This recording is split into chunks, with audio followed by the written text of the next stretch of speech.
My 4-year-old, who recently learned how to write his name, so we signed him up for a writing class.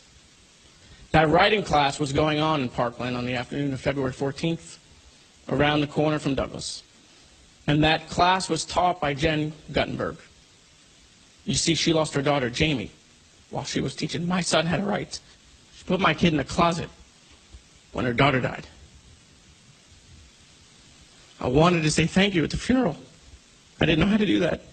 And that is Congressman Jared Moskowitz in 2018 telling the Florida House of Representatives how his son's teacher saved his son's life as her daughter lost hers in the Parkland mass shooting a block away. It is so hard to believe that it's been 5 years since that horrific day at Marjory Stoneman Douglas High School, and now another tragedy overnight, of course, that mass shooting on the East Lansing campus of Michigan State University. 3 people dead, at least 5 in critical condition. And joining us now from Parkland, Florida, are the vice chairs of the Congressional Gun Violence Prevention Task Force, Florida Congressman Jared Moskowitz and Maxwell Frost. We want to welcome you both. Good afternoon. Thank you. So it is the 5th anniversary of that horrific shooting at Marjory Stoneman Douglas High School, another school massacre. Congressman Moskowitz, can you tell us your reaction to this latest incident that happened at the Michigan State University yesterday?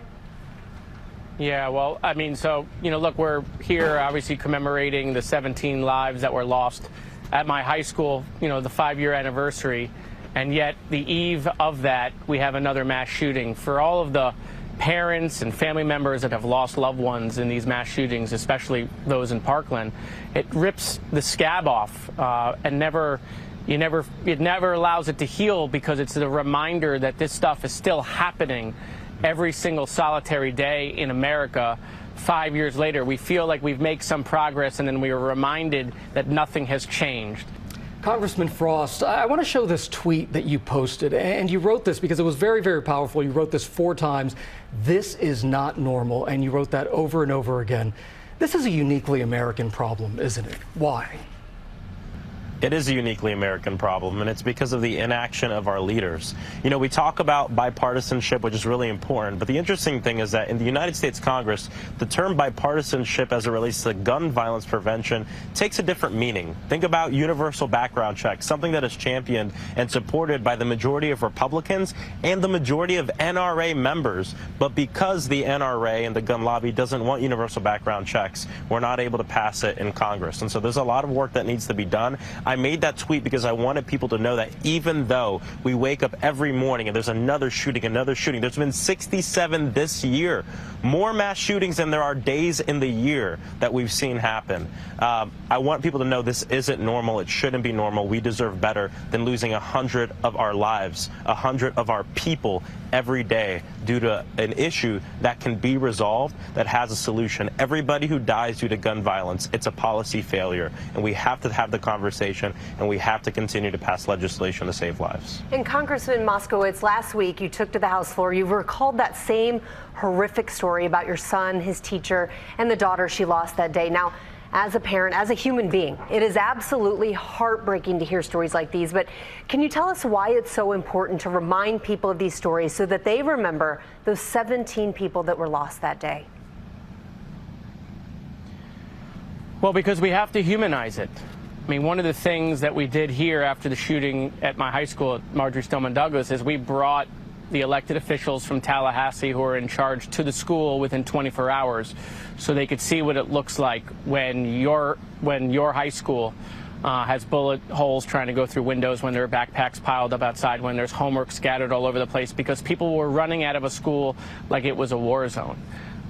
People have to see what it looks like when this is coming to your neighborhood. And to be clear, the way gun violence is going, it's coming to your neighborhood. This is coming everywhere.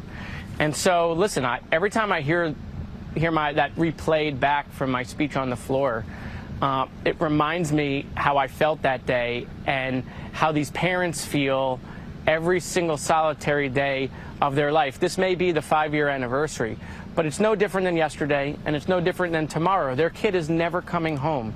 Their kid is forever 14, and they visit their son or daughter at a cemetery. Just heartbreaking. And 4 days after the Parkland shooting, we saw that nationwide protest, right? March for Our Lives. It was organized by the students. Congressman Frost, you were one of the organizers of that movement. Now you're a freshman lawmaker, and I know that your goal is really to get young people involved in finding a solution to gun violence.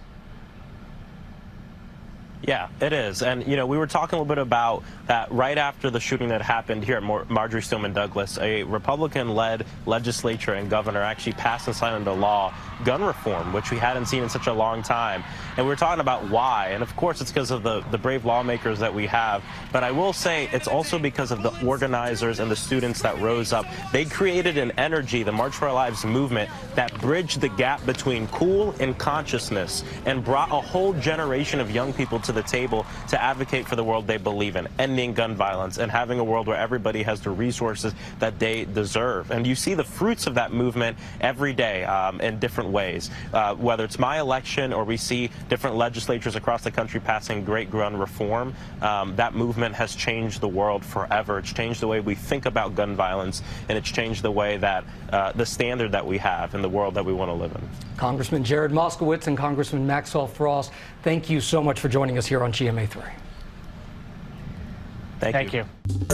Well, hey there, GMA fans. Robin Roberts here. Thanks for checking out our YouTube channel. Lots of great stuff here. So go on, click the subscribe button right over here to get more of awesome videos and content from GMA every day, anytime. We thank you for watching, and we'll see you in the morning on GMA.